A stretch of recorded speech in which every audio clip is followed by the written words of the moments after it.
Ok. Premier upload. C'est excitant et stressant.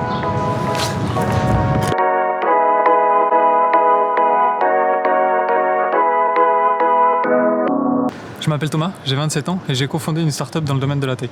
Rien de très original en 2022. On a créé le projet en janvier 2020. En mars 2020, pour recontextualiser un petit peu si vous avez oublié, c'est le Covid. Nous, on travaille avec des salles de sport. Donc autant vous dire que pendant 2 ans, ça a été très compliqué. Là, ça y est, depuis à peu près le début de l'année, 4-5 mois, on commence à sortir la tête de l'eau. Donc on peut enfin un petit peu se pencher sur les choses constructives pour essayer d'avancer. On est une startup autofinancée, c'est-à-dire qu'en gros, la levée de fonds, elle s'est faite dans notre entourage. Donc on n'est pas du tout sur les budgets de startup qu'on peut voir dans la presse. Globalement, notre service il répond aux besoins des clients et on est légèrement moins cher que la concurrence. Forcément, on arrivait un peu sur un marché classique, on n'avait pas trop d'autres choix que d'essayer un peu de renverser le truc. Donc normalement, on est quand même une super bonne affaire. À chaque fois qu'on a des clients qui sont transformés, on a souvent le message de ouais, comment ça se fait qu'on vous connaissait pas avant, c'est trop cool. Le problème, c'est que ce genre de message, il est pas très bon pour nous parce que ça veut dire que notre exposition elle est pétée parce que le domaine il est pas si grand. Donc s'ils ont jamais entendu parler de nous, ça veut quand même dire qu'on est vraiment pas très bon. Du coup, on commence réellement à se poser le problème de l'exposition. Sauf qu'en fait, ce qu'on est en train de découvrir, c'est que s'exposer, c'est pas si simple. C'est même plutôt une grosse galère.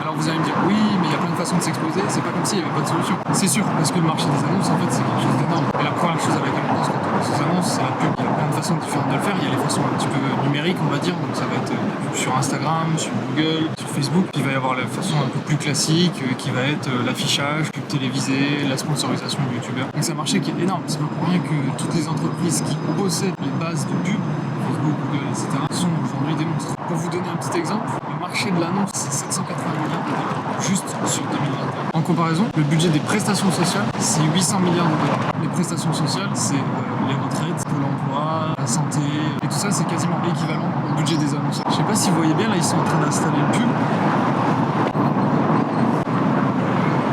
C'est Apple. Oh, comme d'hab, vous me direz.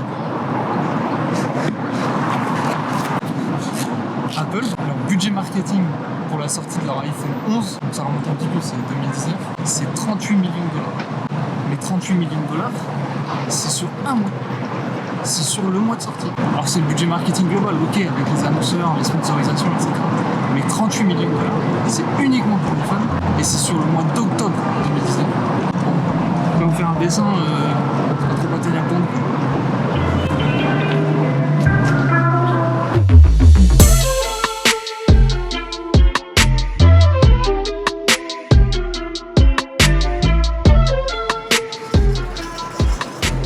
Ici on est au Miroir d'eau, c'est un des endroits les plus fréquentés de Bordeaux. Il y a des vélos, des bouchons, des trams et le Miroir d'eau. Et le Miroir d'eau, c'est l'endroit le plus photographié de la ville. Ce système là qu'on voit un petit peu partout maintenant, il a été mis en place dès le début des travaux. Donc il est là pour cacher en fait les travaux de rénovation de la façade qui est derrière. Depuis 3 ans, ça a rapporté un tiers du montant total des travaux. C'est 1 million d'euros de revenus pour l'affichage ici, sachant que 100% des revenus doivent aller dans le financement des travaux. C'est une obligation. Donc si on fait une moyenne, depuis le début des travaux, l'affichage ici, c'est 6 000 euros la semaine sur l'endroit le plus fréquenté de Bordeaux. Alors forcément, il y a que des grosses marques. Bon, là, la nouvelle, c'est Apple. Mais avant, on a eu Google, Renault, que des marques avec des très gros budgets. Petite anecdote, ici, une fois, il y a eu EasyJet. Il y avait une grosse écriture dessus et c'était marqué à l'envers. Moi, je me suis jamais posé la question. Je me suis jamais demandé pourquoi c'était marqué à l'envers. J'ai juste trouvé ça chelou.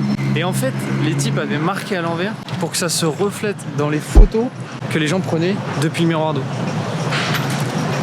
J'ai peur.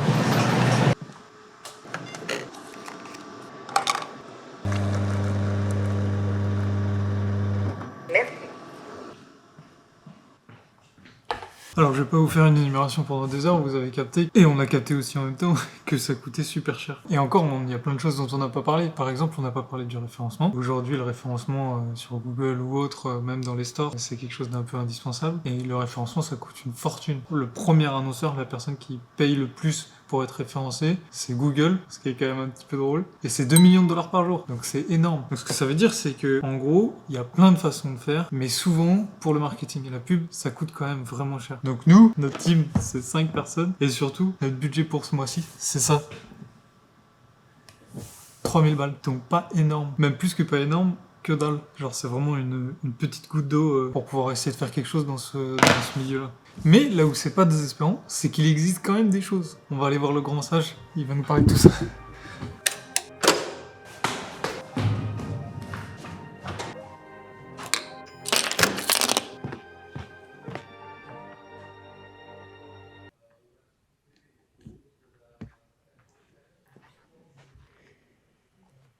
Ça, c'est Lucas. C'est le deuxième larron de cette chaîne YouTube. C'est aussi mon collègue. On taffe ensemble tous les jours, mais c'est surtout mon pote. Et on se connaît depuis un bail. On reviendra ni sur sa chemise douteuse, ni sur mon t-shirt pourri. Il est prévu pour être choix numéro 1 de la draft. En 2023, je crois. Ça va venir. C'est aussi un grand coureur, 2,50 au kill pour les connaisseurs, et un grand maître aux échecs. Mais surtout, son taf, c'est dev. Ça, c'est ce qu'il fait tous les jours. Et comme tous les devs, il aime le café, mais surtout, son péché mignon, c'est le café devant une partie d'échecs. Ok, je te prends froid. Comment on fait pour essayer d'exister au niveau marketing pub quand on a un budget inexistant? Donc en gros, comment est-ce qu'on fait pour essayer de s'exposer quand on n'a pas de thunes? C'est ta spécialité en plus.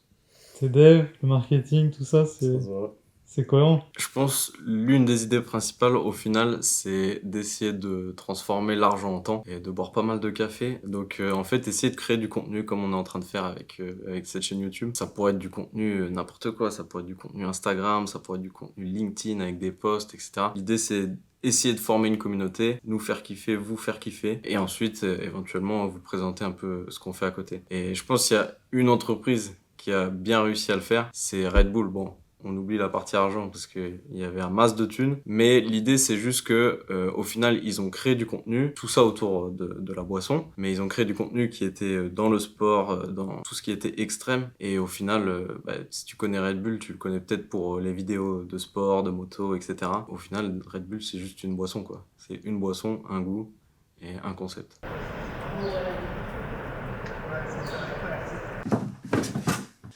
Merci à tous d'avoir suivi la vidéo jusque-là. On espère que ça vous a un petit peu plu et appris des choses. L'idée, c'est de pas trop se prendre la tête. Et ça, c'est le tout premier upload. On se fait la main aussi au fur et à mesure sur des trucs. On va s'améliorer sur tout un tas de choses. C'est pas notre métier premier, donc c'est vraiment la découverte. L'idée de cette chaîne, c'est un peu de vous partager les choses qu'on découvre dans notre parcours un peu. Vous aurez compris que ça va pas mal tourner autour de notre activité principale qui est une entreprise dans le domaine de la tech. Mais l'idée, c'est pas d'être focus là-dessus et de parler que de l'entreprise ou de faire une espèce de pub déguisée. C'est pas du tout l'objectif. L'objectif, c'est vraiment d'apprendre des trucs, et quand nous on les apprend, on les transmet. Puis nous, ça nous fait quelque part, ça nous fait aussi une trace et des souvenirs un peu. C'est tout bon pour cette semaine. On se retrouve dès la semaine prochaine. Bis. Restez bien connectés.